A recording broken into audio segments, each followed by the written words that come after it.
celebrating the art of storytelling and the artists who bring stories to life. This is the Viewfinder Podcast with Chris Hadley.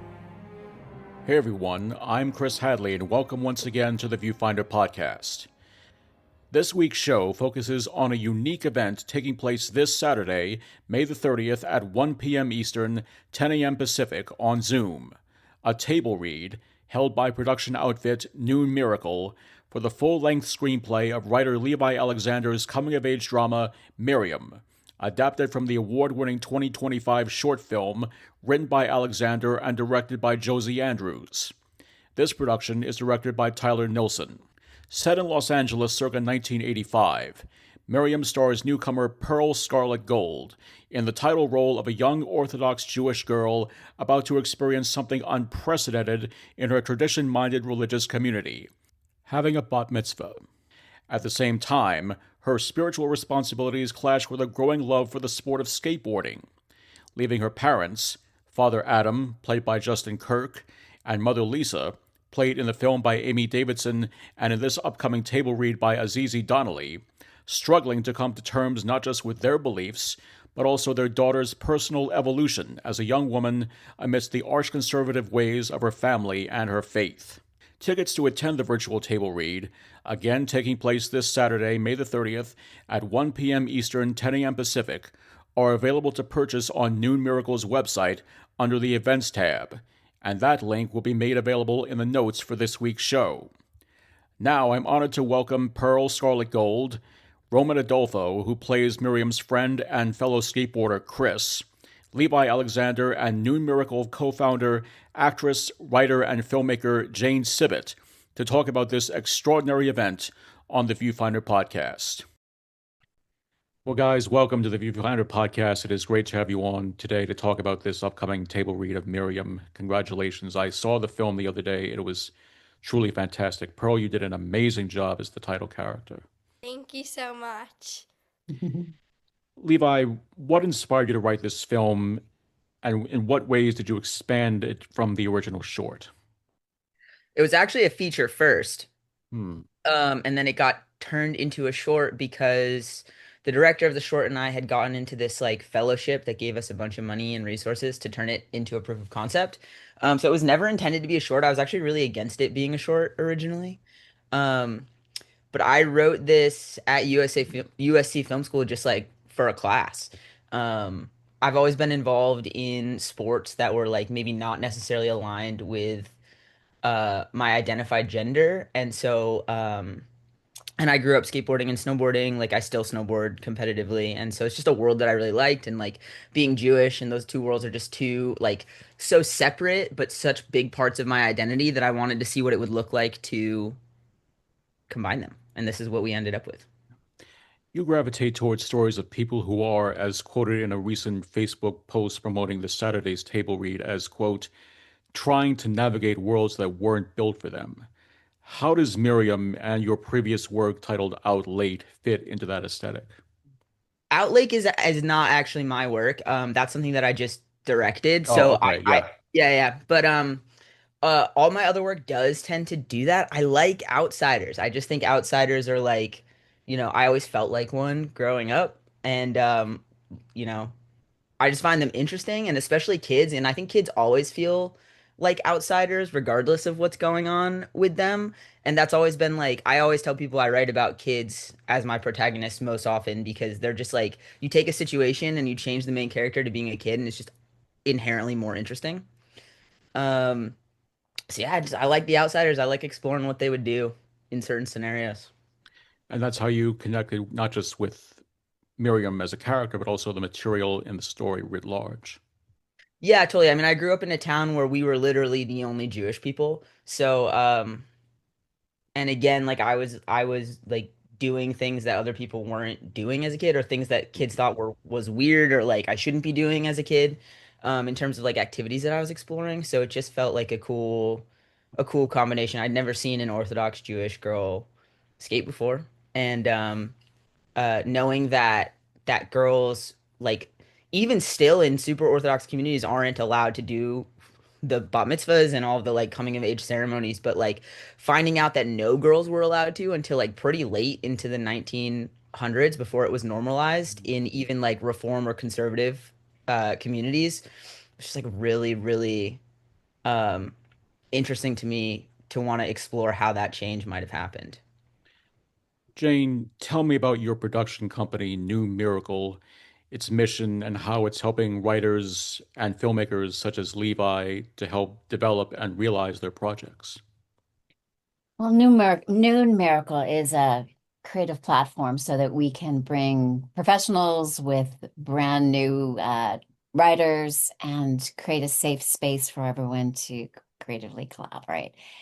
We know that the world is a little weird right now, so we Right. really wanted to have a great place for people to share their wares or ask the questions or just be safe in community. Mhm. And so that's what we're doing. Yeah. How did you and Levi first begin working together on this, and how has that partnership grown over time? Katie Garrettson. Katie Garrettson. Levi, you probably could give the intro to Katie Garrettson even better Yes. than I, but oh my gosh, what a godsend this woman is. Katie was my intermediate directing techniques professor at USC, Hmm. and I just loved her class so much I ended up being her TA for a few semesters afterwards. And I got a call from her asking if I wanted to direct a table read, and Yeah. I said anything for you, Katie. So like sight unseen, I said yes to Out Late, and that's how we met. Yeah. And Katie Garrettson, as a just a beautiful director and a great person, just couldn't speak more highly of Yeah, anyone totally. but Levi. And she just adores Levi and said, well, hands down, you've got to work with this wonderful young man. So here we are. Yeah, she's the best. Yeah. And Jane, as an actor and writer yourself, how has forming Noon Miracle and putting on these table reads impacted your work, not just with the company, but also as an individual artist? That's a great question, Chris. How is it impacted by what other work do I have now beyond New Miracle? It is, you know what? Actually, it's incre I've always had great respect for all parts of our industry, Mhm. but even more so now in casting and then seeing all the behind the scenes antics that go on for sure. Yeah. How's it impacted? I guess greater appreciation for the craft in every aspect. And there's a lot of people that really just want to get together in community and play. And Yeah. that's one of the big things that, that's where Noon Miracle started was I was at UCLA, not at SC. Hi. I was, we have our crosstown rivalry, of course. Yes. But that was when we were, told to, if you couldn't get cast, you just go ahead and you just jump in and you just put on a show. And that just felt right for these times right now when the industry is so Mhm. unusually going through growing pains again, and the world is too. And so, like, let's put on a show. Let's figure out how we can work all this out together. So again, I'm returning back to my roots, really. Pearl, Miriam represented your first on-camera role. I'm talking about the short film version of it. How did you get that part? How did you prepare for it? And how, if at all, did you identify with both the character and the themes that this film explores? Um, okay, I'm gonna answer the first part of that first. So I started off with a self-tape, and sometimes like, when you get a script or you get sides, like, you just really instantly, sometimes you, like, know that you really resonate with the story so much. And just from, like, the few scenes that I saw that I auditioned with, I could already tell that I identified with Miriam. Like, she's, like Levi was saying before, the first girl in her town to have a bat mitzvah, but she's so passionate and found this new cool hobby for her about skateboarding, and so she does what she's most passionate about. And I think she's like mischievous and she's fun to be around, and I don't know, I felt like that really resonated with me, which is another reason why Miriam was so special to me. And then I had a Zoom callback because Levi is based in LA and I'm based in New York City. And then I had two actually, and one was with Roman, and I was so prepared, and I was just so practiced for it, like the scene that I had to do, and Roman didn't have the scene for it, and I was so practiced, and then he That was took not his it. fault. No, He no, no, that wasn't was given not the right Roman's fault at scene. all. He wasn't given the right Um, scene. He had to learn it like in the moment. Yeah, Oh, he learned it in the moment, and I was so prepared that when he did it for literally the first time after having it for probably like 5 minutes, I would say, he did it so well. And I was like stumbling my words because I was like, oh my God, first read, oh. he did so well. And then I got the part, and I was obviously so happy about it. And then I took some more skateboarding lessons to be ready to drop in and everything. And I didn't know that when I got to set, I had a body double. So I was very relieved because on the plane over, I was so nervous for dropping in. Yeah. Yeah. Roman, um you play Miriam's friend who we see at the skateboard park. How did you get that part? How did you prepare for it? And in terms of skateboarding, how did you prepare for that side of it? Oh, well, similar to Pearl's, it was taping, it was self tapes, and um, I, I just resonated with it very much. I think just being a little bit of an outsider, and just the relationship with Miriam Chris has. It's like big brother energy and instincts, and I relate very much to that. And so I brought that in and used that, and yeah, it was exciting and fun. Pearl, Roman, in terms of the original film, what are your memories of making it and of working with Levi on it? And what did you take away from that experience? And how did it help you to grow as performers? For me, I remember I think it's one of my favorite projects that I've ever done because I don't know, we had such a great time on set. And Levi is literally the best. I remember on set I had never had In-N-Out burgers and I didn't want any of the adult food. And so Levi literally had a burger from In-N-Out for me DoorDash to set so he could be there for the first time that I ever had it. And that's just like one thing that shows like how amazing Levi is. And I remember having like all these great memories from set. And when it was like the final take of the final scene, I was just like crying the whole time. And all the photos from after filming on that day, that was like 110 degrees in the skate park. Oh, I was just sobbing because I had made such great memories from that, and it was so meaningful to me. I was just sobbing and hugging everybody. Literally every single photo of me is me just like full on like crying, hugging Levi, hugging everybody. Like it was You're such a Chris, special you're time. you're recording this, right? Because that's the yes. first nice thing Pearl's ever said about me. So I want to make sure that we have Oh my this memorialized. I'm impressed. Door dashing in and out. That's Yeah. amazing.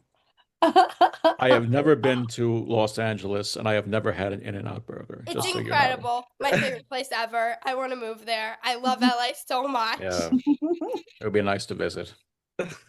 Yeah. Roman, what are your memories of it? Um, well, with Levi, I think every time I saw him, he would turn the other way and just like walk away. No, I'm playing. No, he was Contrast. amazing.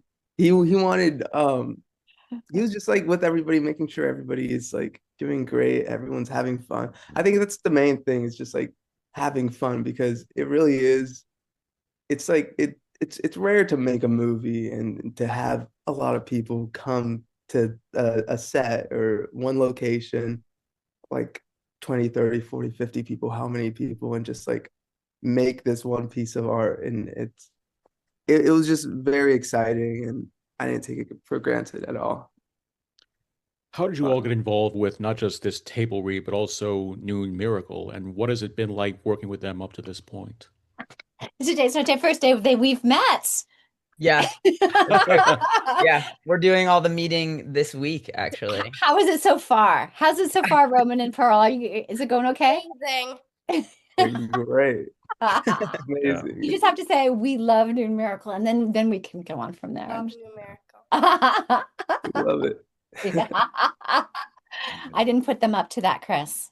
No, no, no, no, no. But I didn't Levi, think you how did. has it been working with me? Is it all right, or do I drive you crazy? I mean, no, it's so funny. Well, I love phone calls, and I love that you also love phone calls and you don't text me all the time. Love that. Love when I see your name pop up. I love to chat. Yeah. I no, Katie connecting us ended up being like really great for both of us. I think I'm like teaching a class for numerical now too, Hmm. starting in 2 weeks, and Levi, tell us about that class. You mind, Chris? Yes. Is it okay? Because I Yes, think that's it's really fine. important. Okay. yeah, I'm teaching like a structure intensive workshop. It's like 6 weeks where the first 2 weeks will be lectures. The first week is a lecture. The second week we're gonna break down a movie like line by line, essentially minute by minute. And then from there, everyone's got a shared vocabulary. We have a shared example, and we're gonna spend the next 4 weeks just like making full feature length outlines. Wow. Uh, in the most correct structural way as possible. And it's not like a theory class, it's about the craft of it. And it's a workshop style. So by the end of it, you won't have made one outline, you'll have been part of the creative process of 8 outlines because I think there's 8 students in the class. Yeah. But I'm really excited about it. And then after that, though, we'll do a second class where we turn those into features. Yeah. And so, Chris, for that, for just to wrap that back around to this, Sure. I think it's really important for us to realize that to create a script, we already have someone like Levi who's just done this to great success with wonderful actors Mm. and knows the whole.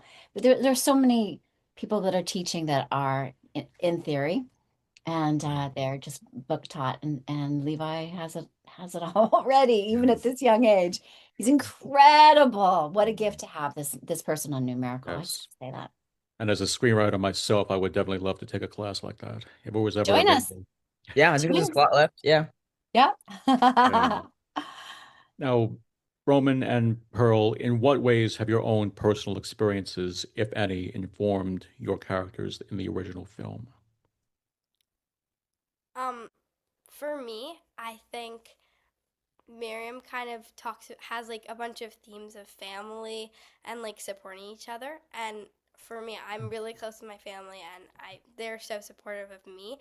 And so the family dinner table scene, I love it so much because it's so like chaotic and everyone's Yeah. together and these all are these like different personalities all in one scene. And I'm an only child, so when I eat dinner with my family, it's just like us three, just us at home, which is why I love going to my grandma's house upstate in the country where I was literally just there like a few hours ago. Um, and we all like sit at the dinner table, and it's so much like the scene in Miriam because it's so chaotic. There's people of all ages like running around screaming, crying, like throwing games at each other.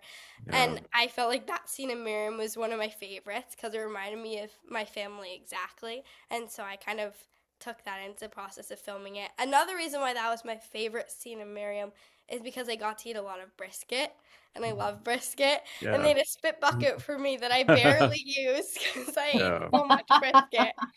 There Yeah. you go. I think I think still the relationship with Miriam and Chris, because like Chris, I have a Miriam of my own. I have a little sister, and um I just see so much of myself and her when reading, Chris and Miriam. And he's rough on the outside, but I think he has like a very gentle soul, gentle interior. And I think he wants to he has so much love, but he doesn't know. He's young, he's a kid, he doesn't know the best ways to express that as well. Sometimes it comes out as anger, and sometimes it comes out um in better ways. Yeah. Having done many table reads before, how does that experience help you to not just fine tune your performances, but also to explore fully the characters that you play, what makes them tick emotionally, and how their actions and reactions are informed by their personalities? Mhm. Have you done many ta table reads before? Because I just want to say sometimes not everybody does table reads. Have you done many table reads before? I've done a bunch of table reads before. Okay. Yeah, I think I always keep in mind like in scenes that I'm reading with my character, I'm always keeping in mind what my character's thinking, what my character's saying, because like the subtext behind what my character's saying, and what my character's feeling, and the relationships that she has with different people. Like in Miriam, I was really thinking about Miriam's relationship with her mom versus her dad, because her mom's so supportive of her having her bat mitzvah and being the first in her town, and her dad's the exact opposite. So I think that dynamic is really interesting, and I was keeping that in mind when filming a lot. Yeah. For actors, writers, and filmmakers who may be listening to this, how can they benefit from doing table reads like this one? Would you like me to take that one? Yes. Or Roman, you can take that one if you want. Okay. You don't have to. You don't have to. Anyone can. You're not a no, prisoner. I like. It's a good question, isn't I'm it? also I'm Yes. also a filmmaker, so Yeah. I think you table reads, it's just such a special place to find, rhythm in a story and seeing what works, what doesn't, and without the pressure of like being on a set with like a camera in your face.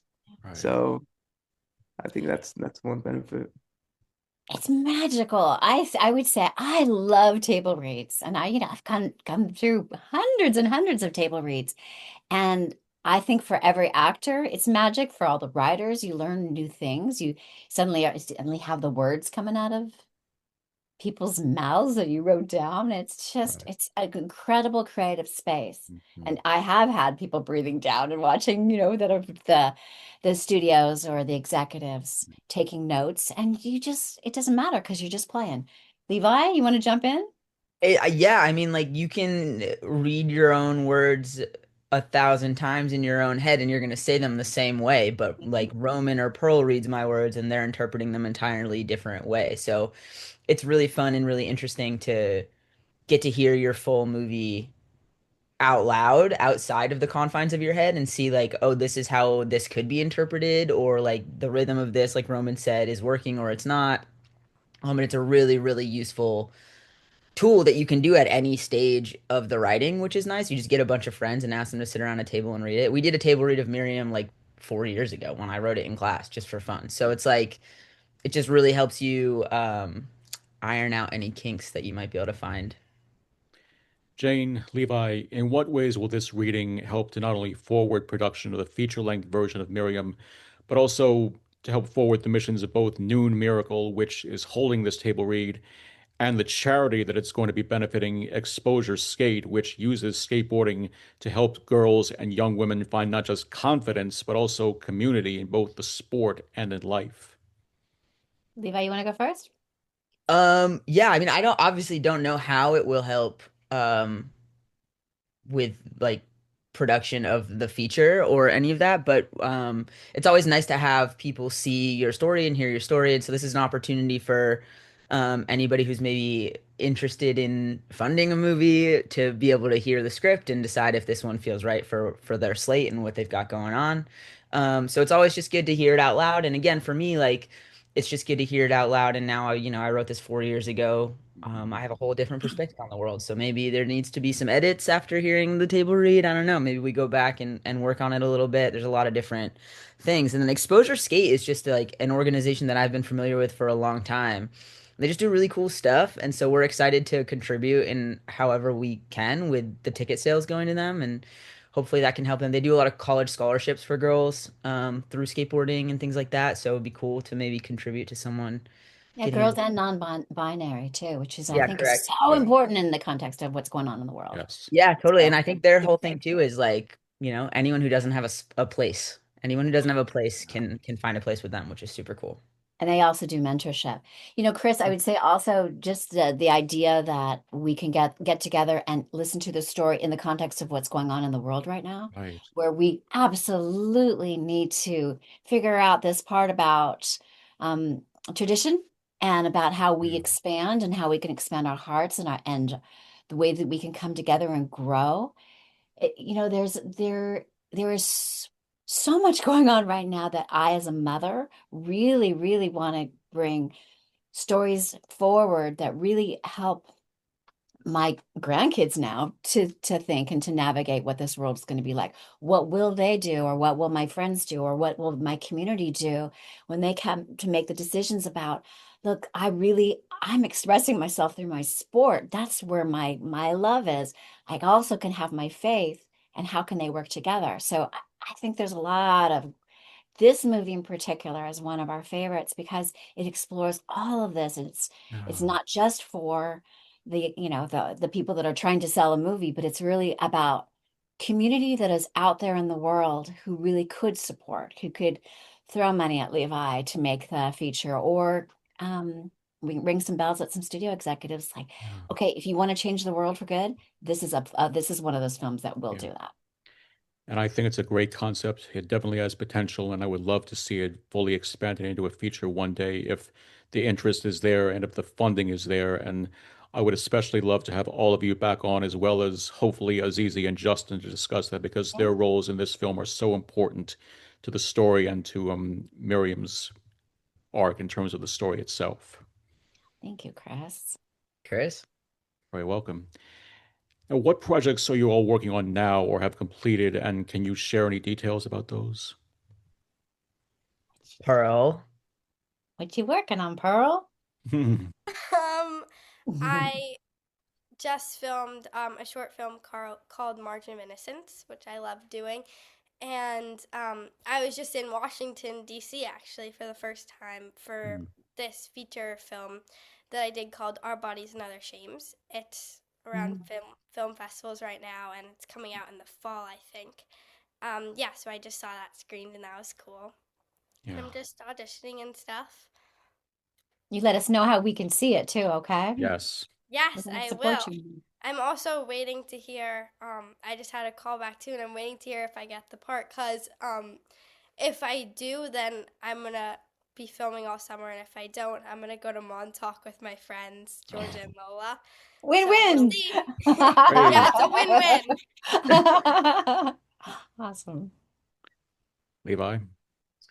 I'm just writing. Yeah, I wrote uh a pilot that I really love. I wrote a book, two books actually last summer that I really love, and just Great. like working Levi's through the a second creative draft. machine. Can I just say Yes. that? A creative Yes. machine. Yeah. Sorry, I didn't mean to No, interrupt. no, No, it's fine. It's fine. yeah, no, yeah. So just writing pretty much, I realized that writing's kind of like the part of the industry that I love, and I don't necessarily love the rest of it. So I'm just like Yeah. putting my head down and sticking it into final draft. You would never want to be a director or anything like that. I thought I wanted to be a director. That's what I went to USC for, but I very quickly realized that I just don't want to be on set. It's a very special presence to be on set, for Yes, sure, as a director. absolutely. Absolutely. Yeah. Yeah. Roman? Um, I I develop my own films and on social media. So I'm developing a little series. Funny enough, it has to do with skating and community as well. It's Yes. not Miriam, but Mhm. yeah, I just love the whole process of filmmaking Yeah. and just being part of all of it. So Roman, yeah, is it making a fun stuff. vertical? Is it a vertical? Yeah, yeah. The vertical Roman's space. like crazy, crazy. Like his shorts are so good. Like Yeah. truly so good. I'm sorry I have not yet seen these, Roman, but I am looking forward to stalking now. Thank you. Levi's hyping me up a bit, but That's thank you. good. Me and like 4 million other people, bro. Like That's awesome. It I want to definitely hear more is. about this. Yes, please share as much as you can about that. Okay. Yeah. And we at Noon Miracle, we have one more after this table read, and we have another one on June 6th that we're doing, as well as courses. And the other one on June 6th is Andy and me about a story about Andy Warhol's early life, true story. And we have some really fun projects coming up.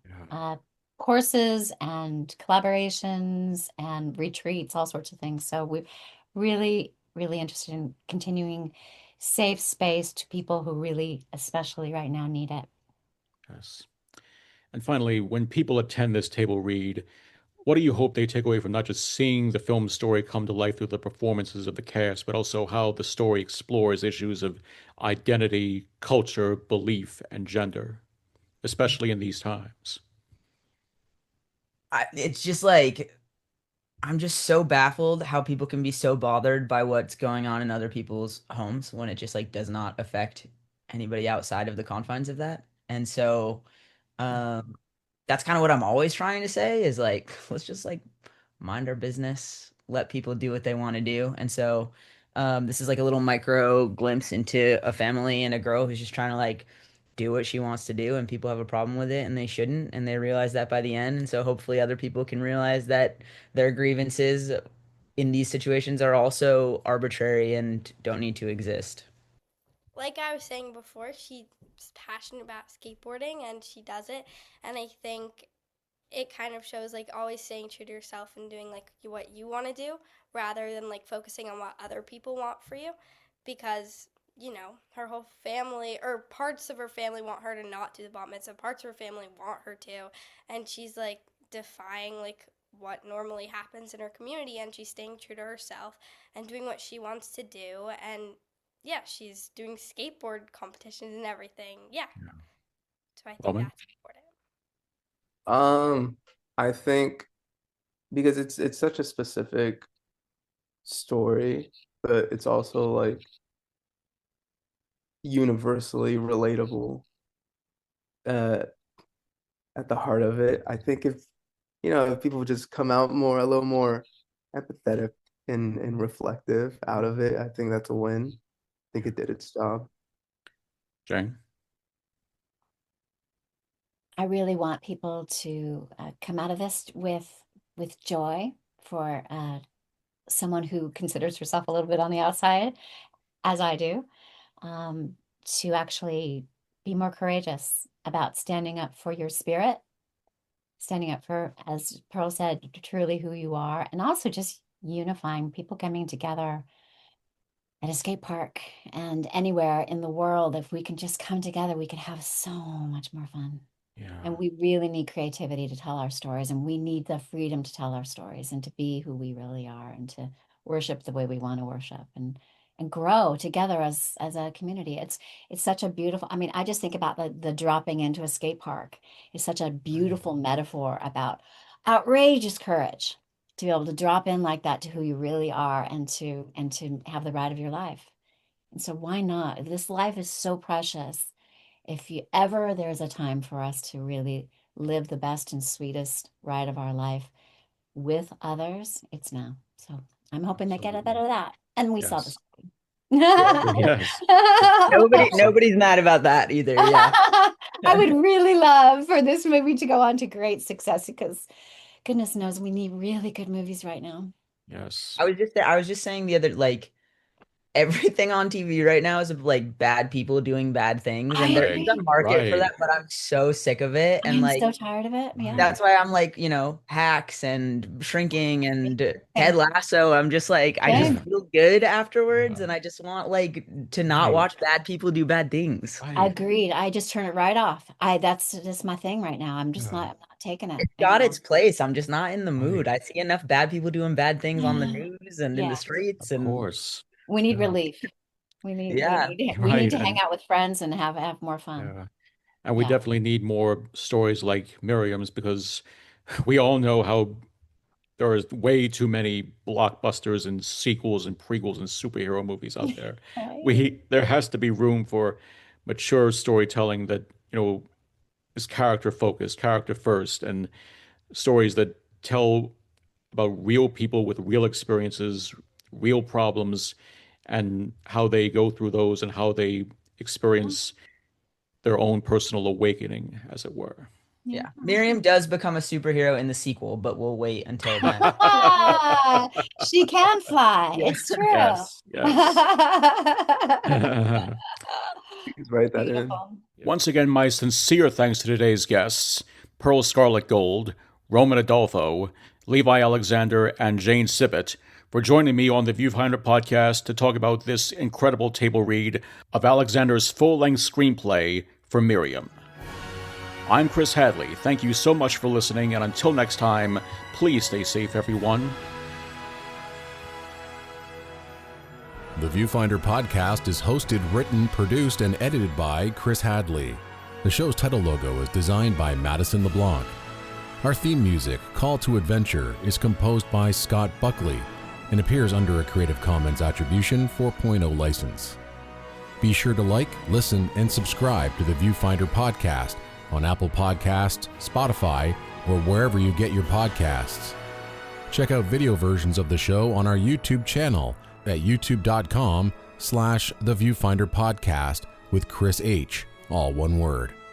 Let us know what you think by leaving a review on this or any other episode. If you have any questions, comments, and/or guest suggestions, or if you'd like to join Chris as a guest on an upcoming episode of the show, please contact us at theviewfinderpodcast@gmail.com. That's theviewfinderpodcast@gmail.com. Follow us on X at ViewfinderPod, on Facebook at facebook.com/theviewfinderpodcast, and on Instagram at The Viewfinder Podcast. This has been The Viewfinder Podcast with Chris Hadley. This is Eric Wood speaking.